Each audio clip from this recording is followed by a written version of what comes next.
guys, right? And so, do you remember this? And so I finally found one, and it was going to fit my plug, but my plug was 3-pronged to my laptop. And Mike said, oh, just pull off the 3rd prong. I had no idea I could do that. So we just broke the 3rd prong off, and sure enough, and you're good, right? So I still use the same cord. He's also an excellent tech guy. And I apologize in advance if I sound funky. I have the cold that apparently everybody's got going around. So if you ever fly in an airplane with a cold, you know, you get off the plane and you can't hear anything. So if I'm talking real loud or talking real soft, let me know because I can't hear myself think. So, and any mistakes I make, we'll blame it on the Dayquil. But thanks everybody for being here. It's great being able to travel with Jonathan and talk. We work together, but physically separately. He lives in South Carolina. And of course, Heritage is located in DC, right square in the middle of the swamp. So we don't see each other that often, so very nice to be able to go on the road with Jonathan. So I think I'm safe in assuming everyone in here has read the U.S. Constitution cover to cover. Yeah? Anywhere in the Constitution, did you see the word education anywhere there? Weird, you know, because we've got this behemoth Department of Education. It is home to 4,000 plus employees. By the way, they make an average annual salary of over $103,000 a year. And that's pretty old data, actually, at this point. It's probably considerably higher at this point. So how did we get to this point, right? It is not education, an enumerated power of the federal government, and yet we have this Death Star federal agency in Washington that is promulgating rules and regulations that impact schools across the country, public, private, and I would even argue some of what you experience day to day. So I want to go over just quickly how we sort of got to this point, what the outcomes of all of that federal intervention has been over the past really 5.5 decades or so, and what the alternative looks like, the alternative that you're exercising, what the outcomes are in the homeschooling sector, and what that should mean for public policy moving forward. So the U.S. had extremely limited federal intervention in K-12 and higher education and preschool, but in K-12 education in particular until 1965. If we go all the way back, early on, you look at the Land Ordinance of 1785. This is the first federal foray into education, but it was pretty nominal. So if you go back, you see the Land Ordinance, it gets promulgated not under the Constitution, by the way, but the Articles of Confederation, and it says each 36 square mile township has to reserve some land for public schools, right? So 1785, we see the first law promulgated. And then we get 2 years later, the Northwest Ordinance, 1787, and again, pretty modest. It said, if we're selling federal lands, right, we're seeing Northwest expansion happen, for selling federal lands, you need to reserve a portion of that land to pay for education. Still pretty modest. You can fast forward about 75 years, we get the Morrill Acts, right? So 2 Morrill Acts, 1862 and 1890. And basically, long story short, they established land-grant universities, some of which become the precursors to historically black colleges and universities that exist today. So that's 1890. You don't see much again until about 1940. 1940, we get the National School Lunch Act. So that's a pretty significant new federal policy at that point. And then, of course, 1944, anybody know what we got in 1944? Supreme Court decision. Potentially, I'm thinking of something else though, but the GI Bill. GI Bill 1944. So that's it. That basically represents the bulk of federal involvement in education policy from 1785 until World War II. It was modest. It wasn't a whole lot. So that starts to change a little bit. We see Dwight Eisenhower come into office, and what happens shortly before we see some federal involvement? In 1958, Eisenhower passes the National Defense Education Act. Anybody know what catalyzed that a year earlier? Yeah, Mike knows everything. He's an IT guy and an education policy for Sputnik launches. So it actually was the second launch, the second Sputnik satellite. So we see the Soviets launch Sputnik, then we just see this I don't even know what you would call it, but just this desire to make sure we are competitive with the Soviets on their own terms. And we need to be competitive internationally when it comes to producing mathematicians, scientists, whatever it takes to defeat the Soviets. That was the thinking at the time. And so Eisenhower comes in, passes the National Defense Education Act, but still at this point it's relatively modest. NDEA says we'll spend a little federal money to make sure we have those mathematicians and scientists in place. That was it. And at least at that point, you could make the constitutional argument, maybe a bit of a stretch, but you could say, well, it's for national defense. We have to make sure that we're competitive internationally, so we'll spend a little extra money to do it. And that was basically the rationale until we see the next administration come in. President Kennedy comes in, starts to move the needle a little bit. Things like community colleges start to get federal funding. But it wasn't until the Johnson administration, and Jonathan and I have a book coming out on this in about 3 weeks. You heard it here first. But it wasn't until the Johnson administration that we see the major federal intervention laid out that basically directs all education policy today, pre-K through higher ed. So Johnson comes in and he says, we're going to have massive federal spending. We are going to launch a war on poverty. This is his Great Society initiative that he launches in 1964. And so all of a sudden we see a shift from spending a little federal money to fight a war with the Soviets to spending trillions of dollars over the past half century to fight a war on poverty domestically here at home. And that was the game changer. So 1965, War on Poverty launches. And it, as I said, touches everything. We have the Head Start Act in 1965 under Johnson, so largest federal daycare program, still exists today. We have the Elementary and Secondary Education Act launched in 1965. And you knew it, by 2001 is No Child Left Behind. It's still with us today as the Elementary and Secondary Education Act. And the Higher Education Act of 1965 launches. And so this was the first generally available federal aid for student loans and grants. And so at every possible point, we see significant federal intervention begin in 65. And so what our book looks at is what were the intentions of these programs, what did proponents promise these programs would provide, and what, in fact, were the outcomes of these programs. And you're all here, you're all homeschooling, you know darn well what the outcomes were. They weren't good outcomes, right? We have spent just on K-12, so don't even think about higher ed or pre-K, just on K-12 since 1965, $2 trillion at the federal level. Anybody know off the top of your head how much the federal taxpayers spend on K-12 education annually as a percentage, right? So 100% pie, states and localities finance a portion, federal government finances a small portion. Less than 10. Correct, exactly. 7%. It's 8.5. 8.5. 8, we were kind of debating this the other day, but it's around 8.5%, so it's exactly right, less than 10%. So that $2 trillion that we spent since 1965, that represents just a fraction of overall spending on K-12 ed. We spend about $640 billion a year on K-12 education when you add in those local and state sources on top of the federal sources. It's been a tremendous amount of money, and yet, what have we gotten for it? We have gotten completely flat outcomes. If you look, you can measure it in different ways. You can look in terms of international competitiveness. America ranks in the middle of the pack internationally. If you look at the TEMS and the PISA exams, you can look at graduation rates between children from low-income families and their more affluent peers have not budged over the past 50 years.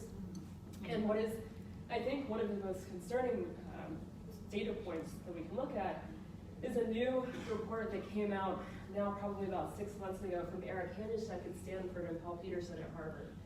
And what they looked at was how were low-income kids and more affluent kids, so the top 10% and the bottom 10% in terms of income distribution performing in 1965, and how are they performing today? And in 65, they found they were about 4 grade levels apart. So there were 4 grade levels worth of learning difference. It is exactly the same today as it was in 65. There's still a 4 grade level difference between low-income and upper-income families. So everything that was intended when the war on poverty launched, at least in the K-12 space, did not achieve its goal. Its intended goal, ostensibly, was to improve outcomes, in particular for disadvantaged families, and it has failed completely to achieve that goal. I know we're more interested in K-12 than higher education, but it has failed equally miserably in the higher ed space as well. Has really, I would argue, exacerbated the college cost crisis that exists today. We are, to quote our friend Richard Vedder, dumping money out of airplanes from Washington onto universities. And of course, universities act rationally, and they say, we'll capture that money, and we'll increase tuition annually, and we'll send students scrambling back for more aid, and perpetuate this vicious lending and spending cycle. There was a study that came out about 2 years ago from the Federal Reserve Bank of New York, and it found that for every dollar in subsidized student loans, universities raise tuition 60 cents. They just capture it and pass it on to you. And it really is, I mean, in '65, when Johnson launched HEA, signed that into law, at that point, the federal government was still just underwriting student loans and grants, putting the full faith and credit of Uncle Sam behind private student loans. Not as terrible as it is today. If you fast forward, go to 1980 we see the Parent Plus program created, and that's that some of you may have taken advantage of that program, but the Parent Plus program says you as a parent can borrow for your undergrad child's education in higher ed. We see the Grad Plus program enacted in 2007, which allows grad students to borrow, by the way, basically any amount of money they want to borrow up to the cost of attendance to attend higher ed. And that is one of the most egregious drivers of higher ed costs, is that Grad Plus program. And then of course, the Obama administration, you may be aware, but as part of Obamacare, effectively nationalized the student loan program, completely cutting out the middleman. And so we've seen really galloping federal intervention in the higher education space, and it has long been suggested that federal aid leads to increases in tuition and cost. So in higher ed, all of these Great Society programs are having the opposite effect of what was intended, as is the case in the K-12 space. And I'll just say quickly on the Great Society research that we're doing, on the pre-K space as well, you may or may not be that familiar with the research on Head Start, but Head Start, another Great Society initiative, launches in '65. It is probably the worst example of a federal program that exists in terms of its outcomes. It is not serving the poor children who depend on it well at all. There are, by the way, over 1 million children and pregnant women enrolled in Head Start today. We spend about $9 billion annually on the program, about $9,800 per participant. And the program has had no impact on children's social and emotional well-being, their access to healthcare, their parents' parenting practices. There was a study that came out a few years ago that actually found that Head Start participants knew one fewer letter after going through Head Start than before they started.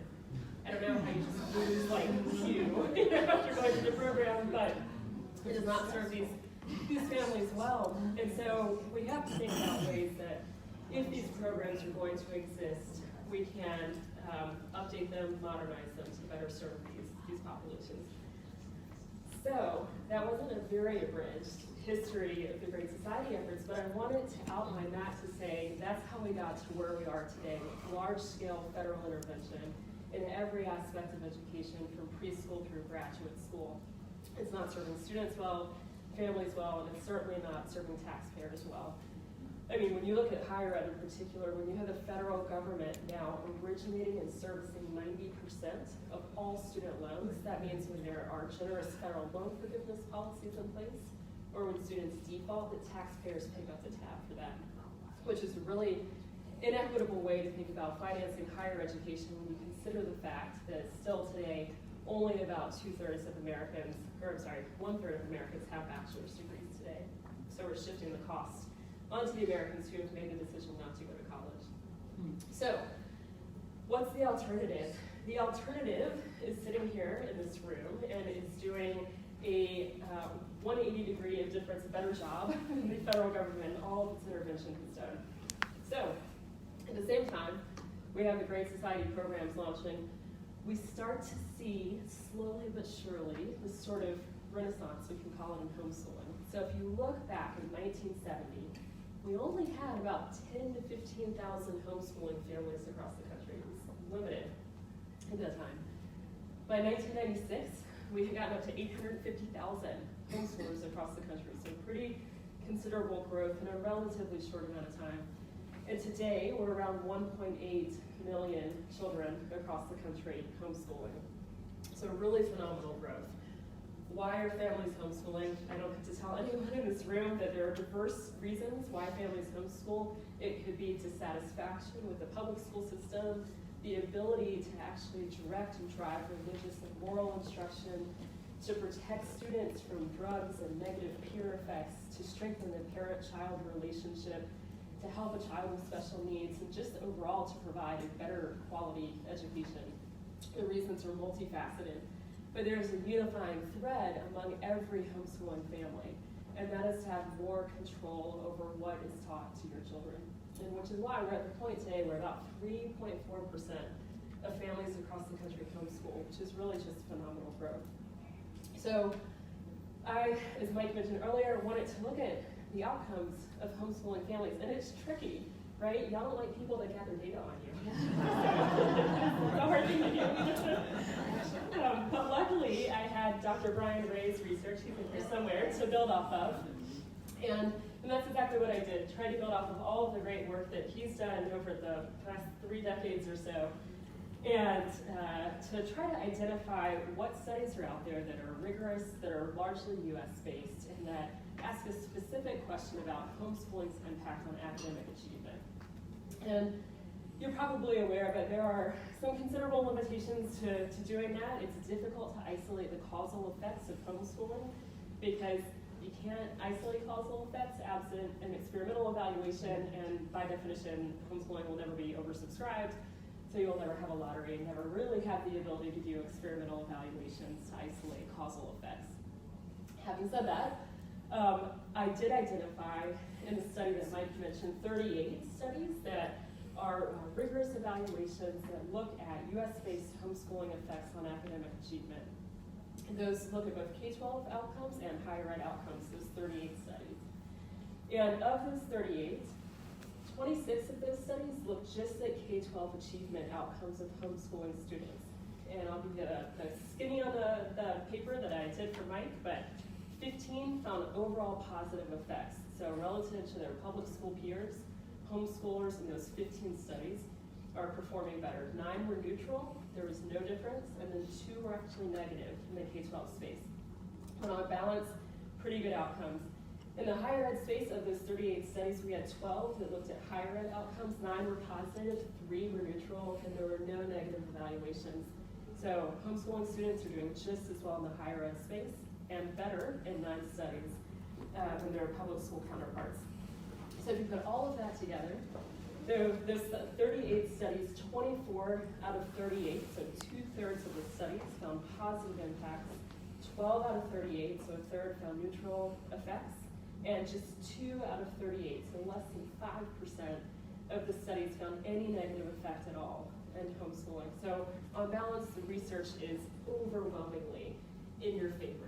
And there are a lot of reasons that this could be the case, right? Parents being put in the driver's seat, I would argue. Parents are the experts in their child, right? You are the expert in your child's needs. You know them best. You know their hopes and dreams and aspirations far more than any government-assigned program or system ever will. And that really is, I think, underlying why we see these positive effects. And certainly there are other issues, and this is why it's difficult in the research to be able to say causally that homeschooling leads to these higher outcomes. It could be more involved parents that's leading to the outcome, but regardless of what it is, homeschooling is really producing amazing outcomes, and I think stands in stark contrast to the failures of federal intervention over the past 50 years in particular. So I'll stop there. We'll take questions.